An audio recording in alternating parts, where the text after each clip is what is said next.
सर्वनाम। सर्वनाम संज्ञा के स्थान पर प्रयोग किए जाने वाले शब्द को कहा जाता है। सर्वनाम का उपयोग वाक्य को सरल, संक्षिप्त और प्रभावशाली बनाने के लिए किया जाता है। संज्ञा के स्थान पर आने वाले शब्दों को सर्वनाम कहते हैं, जैसे हम, तुम, आप, उसका आदि। सर्वनाम संज्ञा के स्थान पर आता है। सर्वनाम दो शब्दों के योग से बनता है। सर्व प्लस नाम सर्वनाम। इसका यह अर्थ है कि जो नाम शब्द के स्थान पर उपयुक्त होता है उसे सर्वनाम कहते हैं। अन्य शब्दों में समझें तो सर्वनाम उन शब्दों को कहा जाता है जिन शब्दों का प्रयोग करके संज्ञा अर्थात किसी व्यक्ति, वस्तु, स्थान आदि के नाम की जगह पर प्रयोग करते हैं। इसमें मैं, तुम, तुम्हारा, आप, आपका, इस, उस, यह, वह, हम, हमारा आदि शब्द आते हैं। हिंदी में मूल रूप से 11 सर्वनाम हैं। मैं, तू, यह, आप, वह, जो, सो, कौन, क्या, कोई, कुछ। सर्वनाम 6 प्रकार के होते हैं। पुरुषवाचक सर्वनाम, निश्चयवाचक सर्वनाम या संकेतवाचक सर्वनाम भी कहते हैं, अनिश्चयवाचक सर्वनाम, संबंधवाचक सर्वनाम, प्रश्नवाचक सर्वनाम और निजवाचक सर्वनाम। पुरुषवाचक सर्वनाम क्या है? जो सर्वनाम जो उत्तम पुरुष बोलने वाले, मध्यम पुरुष सुनने वाले और अन्य पुरुष जिसके बारे में बात की जाए के लिए प्रयोग किया जाता है उसे पुरुषवाचक सर्वनाम कहते हैं। जैसे उसने, वह, मैं, तुम, उस आदि। उदाहरण, मुझे पता था कि कल तुम घर आओगी। निश्चयवाचक और पुरुषवाचक सर्वनाम में अंतर व समानता। गीता बाजार गई और उसने पीली फ्रॉक खरीदी। यह फ्रॉक मेरी है, वह मीरा की है। दोनों वाक्य देखने में लगभग समान लग रहे हैं, लेकिन इनमें बहुत अंतर है। पहले वाक्य में एक ही व्यक्ति की बात हो रही है, इसलिए वह पुरुषवाचक सर्वनाम है, लेकिन दूसरे वाक्य में, जैसा कि आपको परिभाषा से पता है, इसमें दूर और पास या संकेत का भाव प्रकट हो रहा है, इसीलिए यह निश्चयवाचक सर्वनाम है।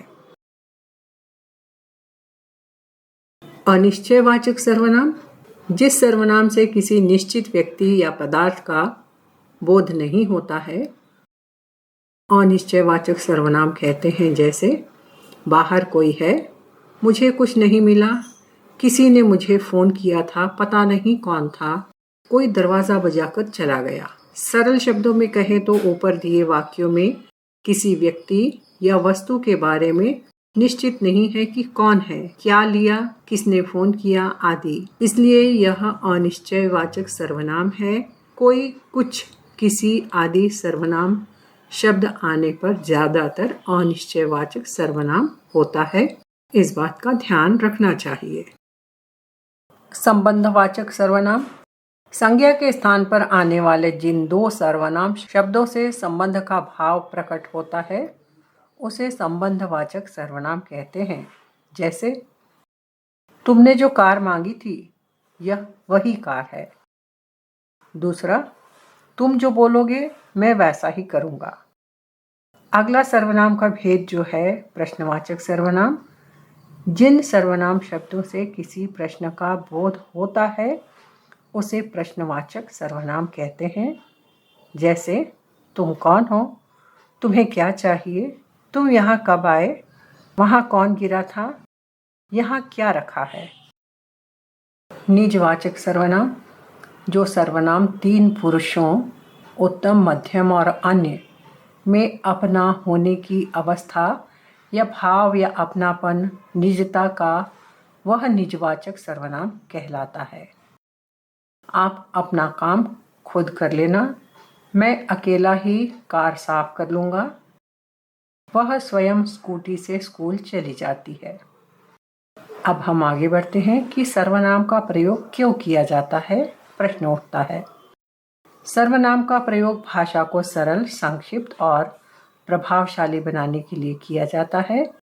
यह वाक्य में बार बार संज्ञा के उपयोग करने से बचाता है। यहाँ हम सर्वनाम के कुछ उदाहरण देख लेते हैं। मैं लिखना पसंद करती हूँ। मुझे संगीत बहुत पसंद है। वह कल माँ के साथ बाजार जाएगी। उसने मुझे फ़ोन किया था। मेरे पास एक बुक है। हम कल मेले जाएंगे। तुम कौन हो? यहाँ बरसात हो रही है। वहाँ जाना मना है। वह फुटबॉल खेल रहा है। ये हुए उदाहरण। और सर्वनाम को इंग्लिश में प्रोनाउन कहते हैं। विशेषण की ओर आगे बढ़ें इससे पहले सर्वनाम से संबंधित और संभावित प्रश्न यहाँ आप देख सकते हैं। जैसे सर्वनाम किसे कहते हैं, कितने प्रकार होते हैं, हिंदी में कुल कितने सर्वनाम हैं, नाम लिखिए। अगला प्रश्न, सर्वनाम का अर्थ क्या है, इसके कितने भेद होते हैं, किन्हीं दो भेदों के नाम लिखकर उदाहरण दीजिए। सर्वनाम का महत्व समझाकर इसके प्रकारों के नाम लिखिए। सर्वनाम क्या है, उदाहरण सहित समझाइए। सर्वनाम की परिभाषा लिखकर नीचे दिए गए वाक्यों में से सर्वनाम पहचान कर लिखिए। तो इस प्रकार संभावित प्रश्न हो सकते हैं। आगे हम अब विशेषण की ओर बढ़ते हैं। विशेषण क्या है, यहाँ समझा कर लिखा गया है कि संज्ञा अथवा सर्वनाम शब्दों की विशेषता, गुण, दोष, संख्या, परिमाण आदि बताने वाले शब्द को विशेषण कहते हैं। जैसे बड़ा, काला, लंबा, दयालु, भारी, सुंदर, कायर, टेढ़ा मेढ़ा, एक, दो आदि। व्याकरण में विशेषण विकारी शब्दों में आता है अथवा यह सार्थक शब्दों के 8 भेदों में से एक है। विशेषण के प्रकार हैं, इसे प्रकार भी कह सकते हैं, भेद भी कह सकते हैं। गुणवाचक विशेषण, व्यक्तिवाचक विशेषण, संख्यावाचक विशेषण, प्रश्नवाचक विशेषण, परिमाणवाचक, तुलनाबोधक, सार्वनामिक, संबंधवाचक विशेषण। तो ये हो गए विशेषण की प्रकार। अब हम विशेषण के प्रकारों को अलग अलग से समझ लेते हैं। सबसे पहला है गुणवाचक विशेषण। जो शब्द संज्ञा या सर्वनाम के गुण के रूप की विशेषता बताते हैं उन्हें गुणवाचक विशेषण कहते हैं।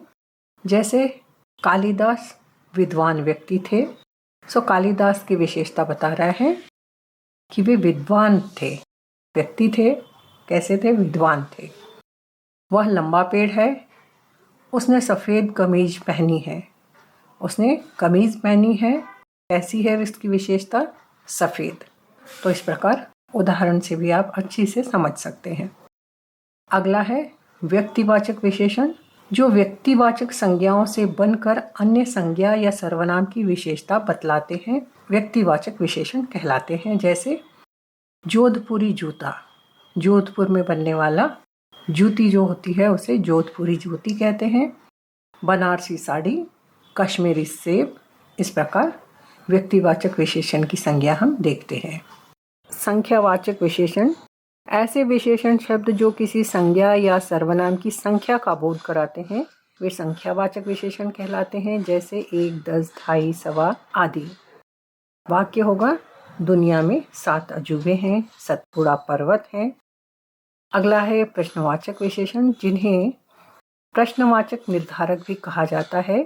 ऐसे शब्द जो संज्ञा या सर्वनाम को संशोधित करके प्रश्न बनाते हैं। जैसे आपको कौन सी शर्ट पसंद है, आप क्या खाएंगे, कहाँ जाएंगे, कहाँ के। जैसे कि क्या, कहाँ, कब, क्यों, किसे, कौन सा, किसका और कैसे शब्द इसके अंतर्गत आते हैं। अगला है परिमाणवाचक विशेषण। ऐसे शब्द जो हमें किसी संज्ञा या सर्वनाम के नापतोल या मात्रा का बोध कराएं वे शब्द परिमाणवाचक विशेषण कहलाते हैं। जैसे 2 किलो चीनी, 4 किलो तेल, थोड़े फल, 1 लीटर दूध, 1 तोला सोना, थोड़ा आटा। वह कम बातें करता है, मुझे 1 लीटर दूध चाहिए। अगला प्रकार है तुलनाबोधक विशेषण। जिन शब्दों से दो वस्तुओं की परस्पर तुलना की जाती है वे शब्द तुलनाबोधक विशेषण कहलाते हैं। जैसे कमला संध्या से ज़्यादा सुंदर है। यहाँ दो व्यक्तियों की विशेषताओं की तुलना की जा रही है। अगला है सार्वनामिक विशेषण। ऐसे शब्द जो संज्ञा से पहले लगकर उस संज्ञा शब्द की विशेषण की तरह विशेषता बताते हैं, वे सार्वनामिक विशेषण कहलाते हैं। जैसे मेरी पुस्तक, कोई बालक, किसी का महल, वह लड़का, वह बालक, वह पुस्तक, वह आदमी, वह लड़की। अगला है संबंधवाचक विशेषण। जब विशेषण शब्दों का प्रयोग करके किसी एक वस्तु या व्यक्ति का संबंध दूसरी वस्तु या व्यक्ति के साथ बताया जाए तो वह संबंधवाचक विशेषण कहलाता है। तो इस प्रकार हमने देखा कि विशेषण के भी प्रकार पूरे होते हैं, उनको आप अच्छी तरह समझ गए होंगे। अब हम इन पर आने वाले संभावित प्रश्न भी देख लेते हैं। विशेषण की परिभाषा लिखिए और इसके कितने भेद होते हैं, विशेषण से आप क्या समझते हैं, किन्हीं दो भेदों की परिभाषा और उदाहरण लिखिए। विशेषण का महत्व समझाकर इसके भेदों के नाम लिखिए। विशेषण की परिभाषा लिखकर नीचे दिए गए वाक्यों में से व्यक्तिवाचक और गुणवाचक विशेषण को पहचान कर लिखिए। तो इस प्रकार हमने देखा कि सर्वनाम और विशेषण पर आधारित पाठ्य सामग्री यहाँ पूरी होती है। आशा करती हूँ आपको यह सामग्री अवश्य लाभप्रद होगी और ज़रूर कुछ वैल्यू ऐड करेगी। धन्यवाद।